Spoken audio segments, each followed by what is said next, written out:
लगायब चार डंडा, दिमाग हो बे ठंडा, लगायब चार डंडा। हाथी लेबे घोड़ा लेबे, लेबे हीरो हंडा, लगायब चार डंडा।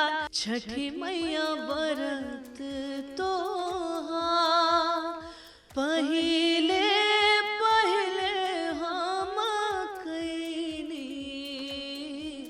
छठी मैया बरत तोहार। एहो सरकारी बाबू काहे भैला बेकाबू, चेहरा पे पेंट लगा के अब इतना ना उड़ा राजा। हम हूँ पापा के रानी, पटना से पढ़ल बानी, अभी ये रिपोर्ट लिखा के तो के चखाइब बहुत माजा। करब डिमांड हमसे बुलेट दहेज में, फिर टीवी जदि मंगवाना गेज में। लगायब चार डंडा, दिमाग हो बे ठंडा, लगायब चार डंडा। हाथी लेबे घोड़ा लेबे, लेबे हीरो हंडा, लगायब चार डंडा। दिमाग हो बे ठंडा, लगायब चार डंडा। कुछ महीने पहले ये गाना रिलीज हुआ था और उसके बाद देश भर में ये गाना पॉपुलर हुआ, खूब वायरल हुआ। लोगों के जुबान पे ये गाना जो है वो लोग गुनगुना रहे थे, लोगों के व्हाट्सएप स्टेटस पे ये गाना लग रहे थे। ये गाना था जो अभी गुनगुना रही थी प्रिया मलिक, बिहार की बेटी प्रिया मलिक। कई लैंग्वेज में जो है प्रिया मलिक गाना गाती हैं। इन दिनों अब भोजपुरी में भी प्रिया मलिक गाना गा रही हैं और इनका कोशिश है कि भोजपुरी में अश्लीलता मुक्त गाना गाया जाए, अश्लीलता का विरोध ना करके, बल्कि अश्लीलता के पैरेलल एक ऐसी लकीर खींची जाए जिसमें लोग बिना अश्लीलता के एक अच्छे गाने गाएं और लोग भी उसके उस गाने को खूब पसंद करें। प्रिया मलिक, सबसे पहले तो आपका स्वागत है आप बिहार तक में। बिहार तक के सारे दर्शकों को मेरा बिहार मिथिला की बेटी का बहुत सारा प्यार, दुलार और आभार। सबसे पहले तो आप बिहार से हैं, लेकिन 10 गाने गाती हैं जहां तक मेरी जानकारी है। आप तेलुगु, कन्नड़, पंजाबी, अलग अलग लैंग्वेज में गाना गाती हैं। कैसे कर लेती हैं आप ये? बस हो जाता है। एक्चुअली हमेशा से मेरा बचपन से रहा कि एक्सपेरिमेंटल जोन बड़ा रहा कि मुझे किसी एक चीज़ में नहीं रहना है, हर चीज़ ट्राई करना है। तो हाँ, मैं काफ़ी भाषाओं में एड्स भी मैं बहुत गाती हूँ, जो आप टेलीविज़न पे एड्स देखते हैं। साथ साथ जब हम उधर की तरफ, जब हमारा कार्यक्रम होता है साउथ वगैरह की तरफ, तो हम मंचों से जो है वहाँ की जो लैंग्वेज है, तमिल हो गया, तेलुगु हो गया, तो हमने काफ़ी परफॉर्म किया है। बट हाँ, क्योंकि जिस पावन भूमि से हम आते हैं, बिहार की धरती, जगत जननी माँ सीता की धरती, तो अपने कल्चर से, अपने परंपरा से हमेशा से बहुत लगाव रहा। तो मुझे लगता है ये आशीर्वाद है कि मैं कोशिश करती हूँ कि मैं हर अलग अलग भाषाओं में गाऊं और वो कहीं ना कहीं हो जाता है और लोगों को अच्छा लगता है। इन दिनों आप बिहार की लैंग्वेज भोजपुरी, बिहार में जो प्रसिद्ध है, अब तो पूरे देश भर में भोजपुरी लोकप्रिय हो रही है, लेकिन उस पर सवाल कहीं ना कहीं बहुत खड़े होते हैं। लेकिन आप फिर भी भोजपुरी में गाना गा रही हैं, क्या कहेंगे? सवाल और जवाब चलता ही रहता है। हर सिक्के के दो पहलू होते हैं। तो जहाँ तक बात रहा भोजपुरी, ऑफ कोर्स सिर्फ बिहार तक नहीं है, तो इंटरनेशनली फेमस हो चुका है, ग्लोबल फेमस हो चुका है। बट जहाँ तक मैं देख पा रही थी और अध्ययन कर पा रही थी, मैंने देखा कि हमारे भोजपुरी को व्यूज़ तो बहुत मिलते हैं। मतलब अगर हम कंपैरिजन करें तो किसी एक हिंदी गाने से भी ज़्यादा व्यूज़ होता है और पॉपुलर बहुत है, लेकिन कहीं ना कहीं एक सम्मान जो है वो नहीं इतना मिल पाया, जो कि एक फैक्टर है अश्लीलता, इसके बारे में हम बात भी करेंगे।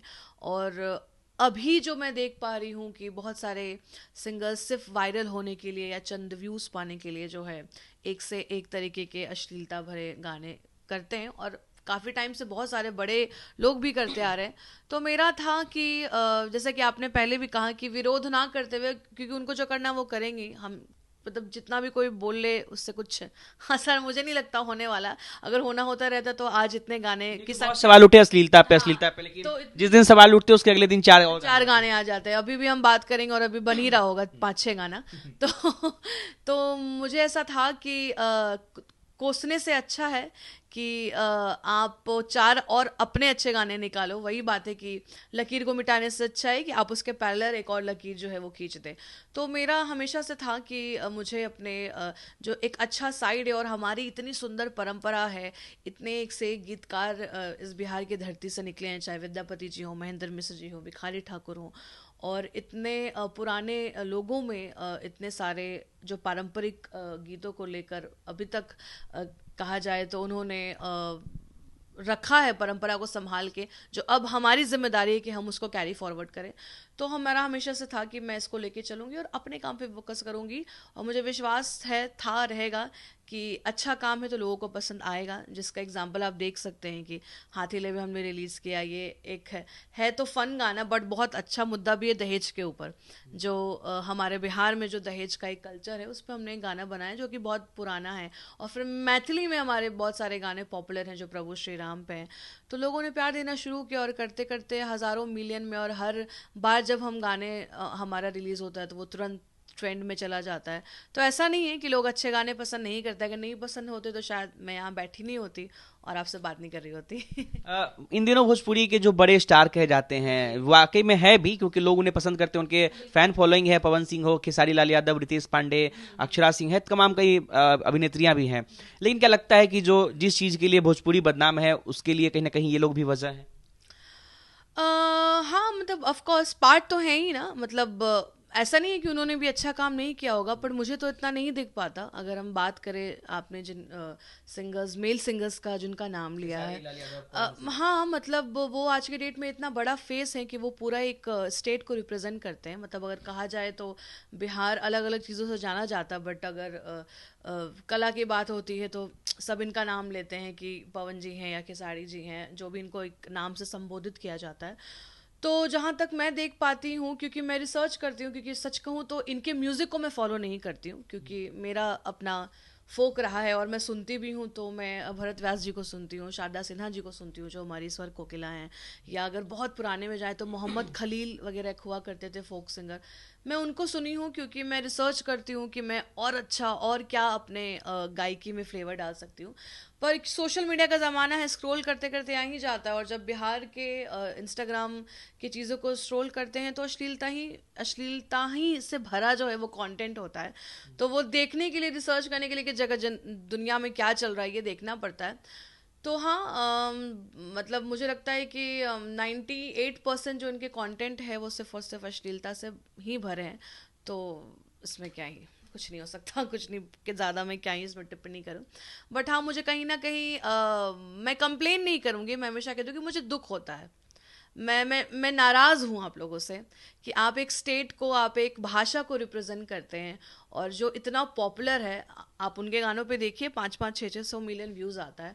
तो आप इसको क्यों नहीं अच्छे अच्छे तरीके से क्यों नहीं कर सकते? जब आपका एक इतना बड़ा ब्रांड है, इतना अच्छा फेस वैल्यू है, तो आप उसको अच्छे तरीके से अच्छे ऑडियंस में लेके जाएं कि हमारे बिहार को भी लोग जो है, क्योंकि मैं एज अ मुंबई में रहती हूँ, तो हमने बहुत फील किया कि जैसे बिहारी म्यूजिक का नाम आता है ना, तो लोगों का मुंह जो है ना थोड़ा सा, अच्छा आप बिहार से हैं, अच्छा अच्छा, आप लोग में तो बहुत ऑटो ट्यूनर यूज़ होता है ना, अच्छा आप लोगों के तो सारे गाने मतलब ढोड़ी वाले और भाभी वाले जो अंग फोकस्ड अंग प्रदर्शनी पे स्पेशली डेडिकेटेड टू फीमेल, जिसमें क्या बोलते हैं, सुंदरता से ज़्यादा वासना का जो है वो बोध दिखता है, जो कि हम देख पाते हैं।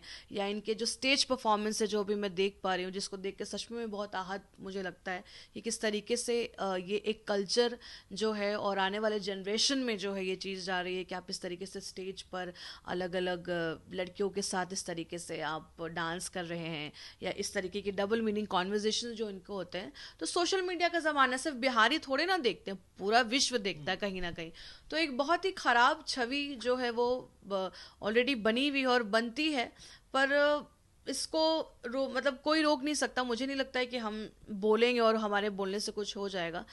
तो मेरा रहता है कि जिसको जो करना भैया करो, हम को भगवान ने जो है वो देन दे के भेजा है कि आपको अच्छा काम करना है तो आप करिए। एक और चीज़ है भोजपुरी इंडस्ट्री में, लड़ाइयाँ हर इंडस्ट्री में है, चाहे वो बॉलीवुड हो, पंजाबी हो, लेकिन भोजपुरी इंडस्ट्री में एक चीज़ देखा जाता है कि कई बार कई कलाकार आपस में भिड़ जाते हैं, और जो उनके आपस की जो लड़ाई होती है वो सोशल मीडिया पर शुरू हो जाती है। वो कभी लाइव आकर दूसरे को कुछ कह देते हैं, फिर वो लाइव आकर के दूसरे को कुछ कह देते हैं, उनके पीछे उनके प्रशंसक लड़ रहे होते हैं।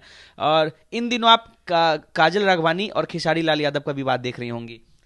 मैं सच कहूँ तो एक तो मैं सिंगर हूँ, तो मैं इन सारी चीज़ों में बहुत ज़्यादा इन्वॉल्व नहीं होती हूँ, बट आपने हाँ कहा सोशल मीडिया के, और मैं भोजपुरी इंडस्ट्री में जो अंदर से इंडस्ट्री में उसमें इन्वॉल्व नहीं हूँ। आप जानते हैं मेरा अपना खुद का फोक स्टाइल है, और मैं पारंपरिक गीतों को नए तरीके से गाती हूँ और अपना अंदाज लाती हूँ और खुद सोलो करती हूँ, और जितनी भी फीमेल अभिनेत्री हैं जिन्होंने बहुत काम कर रखा उन सबके साथ होता है। बट हाँ, ऐसा नहीं कि मैंने इस बारे में नहीं सुना है, पर इसमें इंटरनली मैं घुसी नहीं हूँ, तो मैं इस पर बहुत ज़्यादा, मतलब मुझे सच में कुछ नहीं पता, मैं अगर ब्लैंक हूँ इस चीज़ में।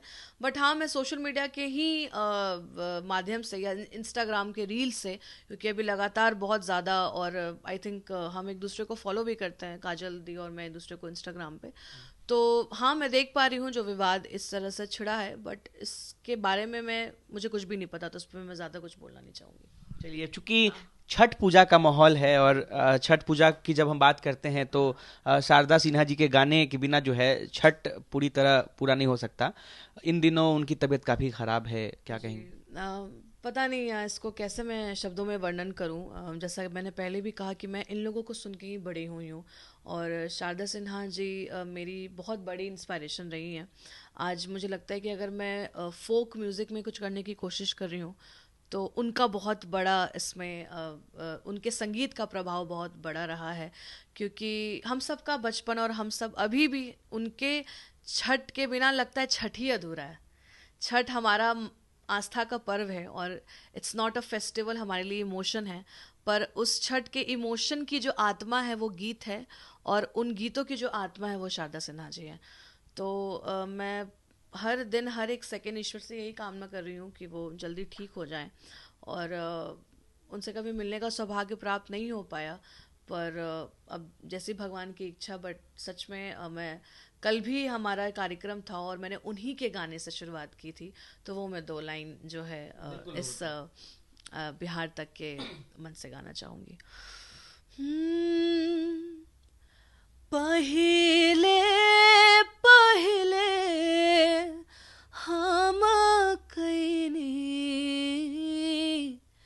छठी मैया बरत तोहार, छठी मैया बरत तोहार, पहिले पहिले हम कैनी छठी मैया बरत तोहार, छठी मैया बरत तोहार, करिहा क्षमा छठी मैया, भूल चुक गलती हमार, भूल चुक गलती हमार, सबके बलकवा के दिहा, छठी मैया ममता दुलार, छठी मैया ममता दुलार।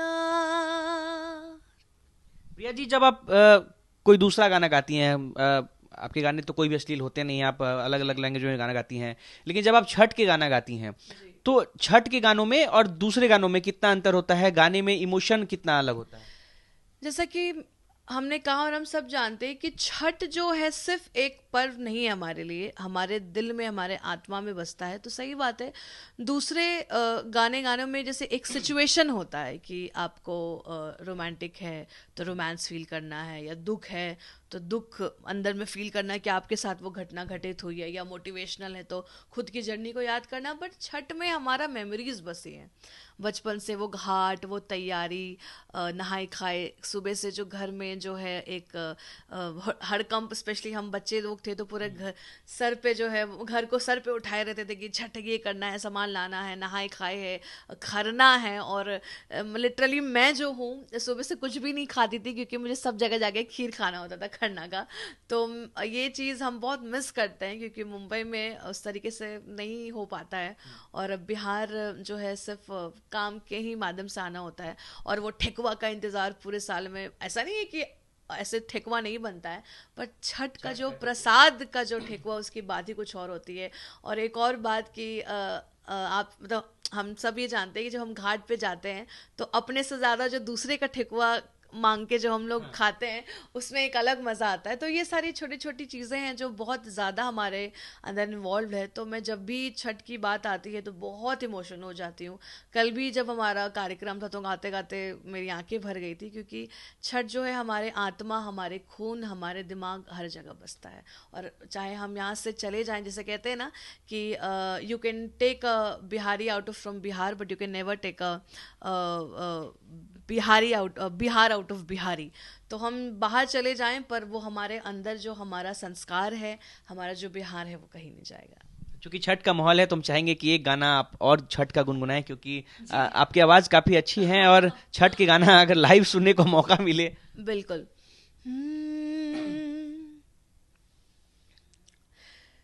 सुनी है छठी मैया करी कर जोरिया हमरो रे दुअरिया हो। सुनी है छठी मैया करी कर जोरिया हमरो रे दुअरिया हमहू करब उपवास कि अब की छठी मैया कोसी हमहू भरब जोड़े नारियल जोड़े कल सधरब। अब की छठी मैया कोसी हमहू भरब जोड़े नरियल जोड़े कलश धरब। निर्धन पुकारे देवी सुनिले अरजिया हमरो रे दुअरिया हमहू करब उपवास। उगू है सूरज देवा भेले भिनु सरवा अरग के रे बेरवा पूजन के रे बेरवा हो। बहुत बहुत शुक्रिया आपका इतना खूबसूरत गाना सुनाने के लिए और साथ ही साथ बिहार तक को इतना समय देने के लिए। बहुत बहुत धन्यवाद आप सभी को, और मैं सारे बिहार तक के दर्शकों को, क्योंकि आज से नहाई खा की शुरुआत हो गई है, तो आप सभी को हमारे आस्था का पर्व छठ की बहुत सारी शुभकामनाएं। इसी तरीके से अपना प्यार दुलार बनाए रखिए, और हमारे बिहार तक को तो आप प्यार देते ही हैं, बिहार की बेटी को भी दे दीजिए, तो जल्दी मिलेंगे। बिल्कुल, बिहार की बेटी प्रिया मलिक को बिल्कुल प्यार मिलना चाहिए, क्योंकि ये बहुत बेहतरीन गाना गाती हैं और ये आपने देखा है बिहार तक के कैमरे पे, और उसके अलावा इनके जो गाने आए हैं वो भी आपने सुना है। फिलहाल के लिए धन्यवाद। अनिकेत कुमार, बिहार तक।